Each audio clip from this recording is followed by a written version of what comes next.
Quick, charge at 240. Hot news, live, sports, and more on the internet.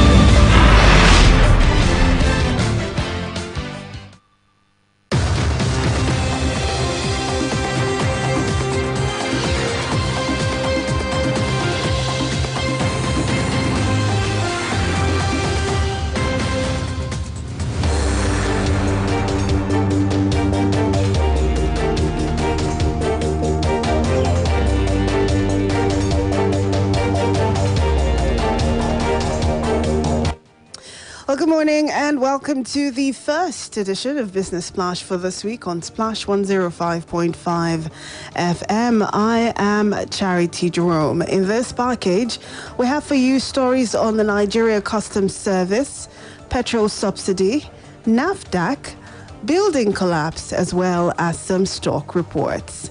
But first, the business news headlines.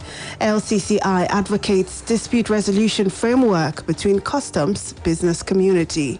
NAFDAC destroys vaccines, other products worth billions of naira.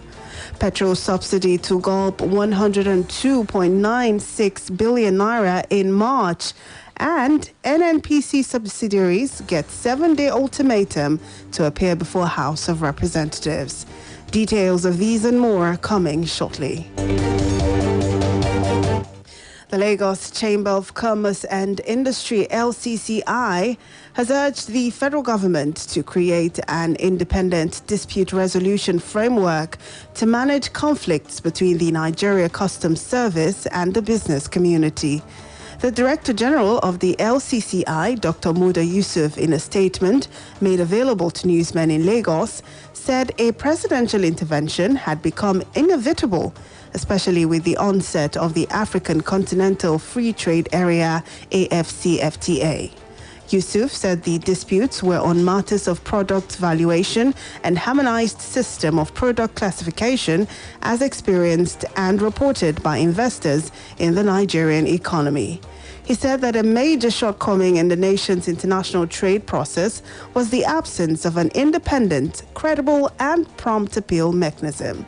The LCCI called on President Muhammadu Buhari to intervene by setting up an independent appeal mechanism to deal with issues of valuation and HS classification between the Nigerian Customs Service and the business community. The All Farmers Association of Nigeria, AFAN, in Niger, has said it was seeking partnership with the Upper Niger River Basin Development Authority, UNRBDA, on mechanized agriculture and human development.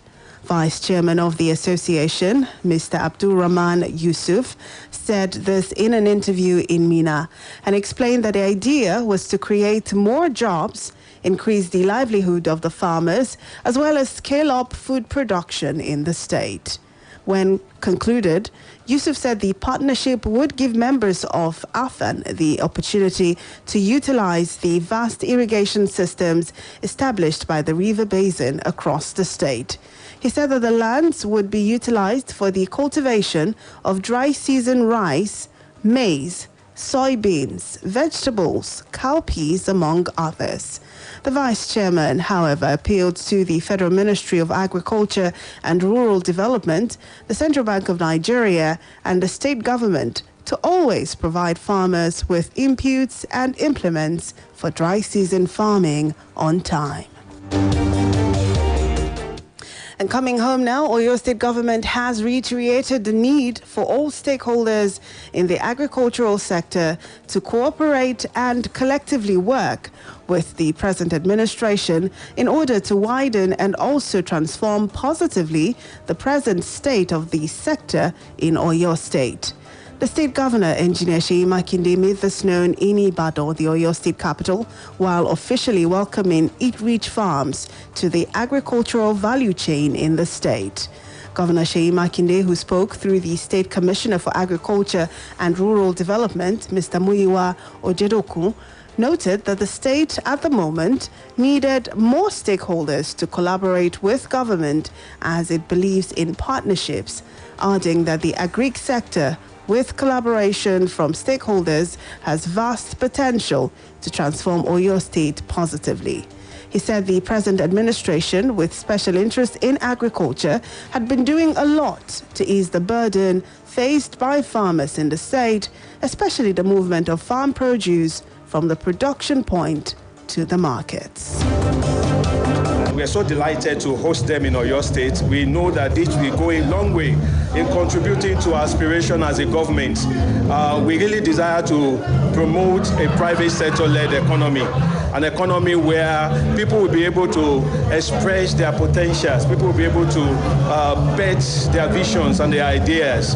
And we are glad that Eat Rich Foods and Farms Limited is coming into this city to also be part of what this government believes so strongly in. They will be relieving us, let me say that, by creating jobs, by enabling our young people to be inspired, to also dream, to look forward to doing great things with themselves. And I'm so excited that the CEO of this company is a very young man, Mr. Samuel Afolabi. We are happy that they've chosen Oyo State as a place where they really want to thrive, they want to establish their businesses, and we want to assure them that given the vision of His Excellency Governor Seyi Makinde to expand the economy of Oyo State, especially through the agricultural value chain, we want to assure the company that we'll give them all the necessary support, we will provide the enabling environment and the climate for them to thrive. And we are so delighted to host them in Oyo State. We know that this will go a long way in contributing to our aspiration as a government. We really desire to promote a private sector-led economy, an economy where people will be able to express their potentials, people will be able to bet their visions and their ideas.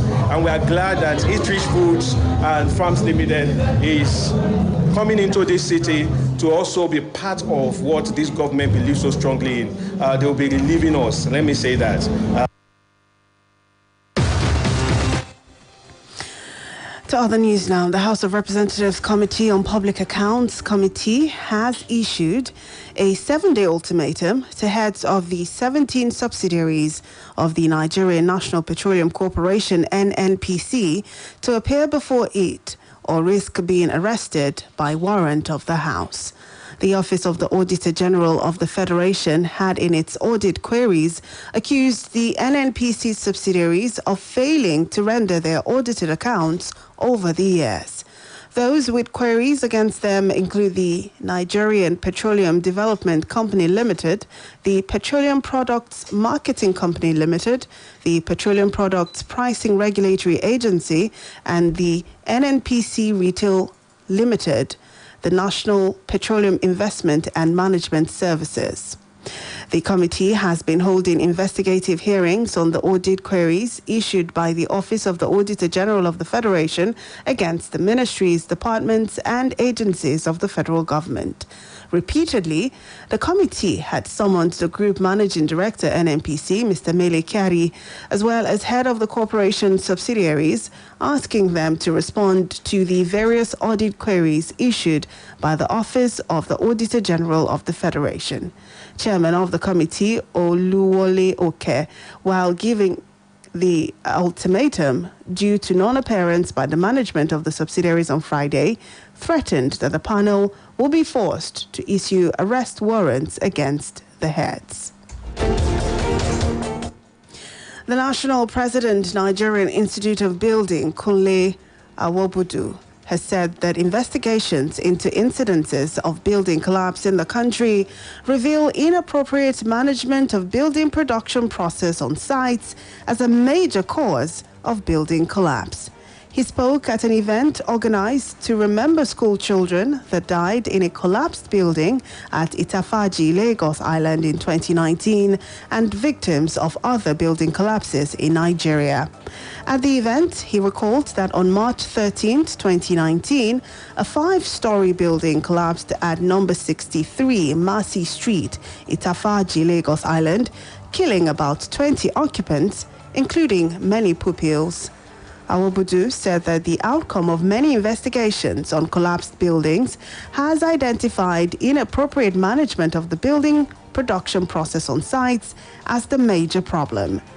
Following the collapse of the 5-story building, he said the loophole in the law and development process that had been severally exploited to promote quackery on building sites in Lagos State in particular and Nigeria in general was again identified by the panel of investigation. He said the Lagos State House of Assembly took steps to decisively block the loophole through a stakeholders' public hearing on its physical planning and building control regulations, which regulations were eventually signed by the commissioner responsible for physical planning and urban development. He attributed the main cause of the Itafaji calamity to quackery, which also remained the major cause of several building collapses in Nigeria. The National Agency for Food and Drug Administration and Control, NAFDAC, says it has destroyed counterfeit medical products worth billions of naira in Kano and Anambra states. NAFDAC made this known in a statement by the agency's resident media consultant, Mr. Olusayo Akintola, and issued to newsmen in Abuja.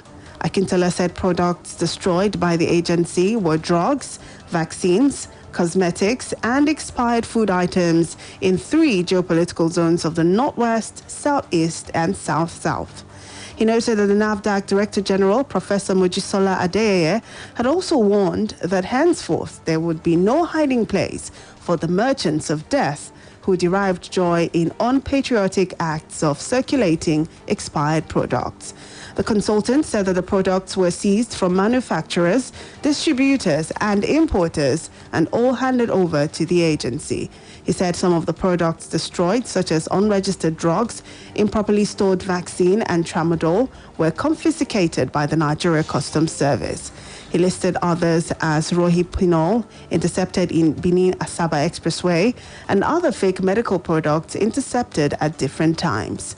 NAFDAC also disclosed in the statement that a warehouse of banned, controlled, fake and counterfeit products worth millions of naira was uncovered in Oyi local government area of Anambra State. The Nigerian National Petroleum Corporation may spend 102.96 billion naira on petrol subsidy this month, going by the recent pricing template for the commodity. A federal government agency, the Petroleum Product Pricing Regulatory Agency, on Thursday published the expected new lower and upper prices for petrol at retail outlets in March 2021, putting the rates at 209 naira 61 kobo per litre and 212 naira 61 kobo per litre.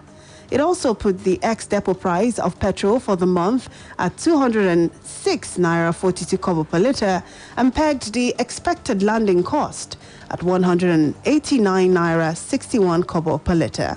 However, the ex-depot price approved by NNPC for March was 148.6 naira per litre, and the corporation insisted that it had not and had no plan to increase petrol price this month.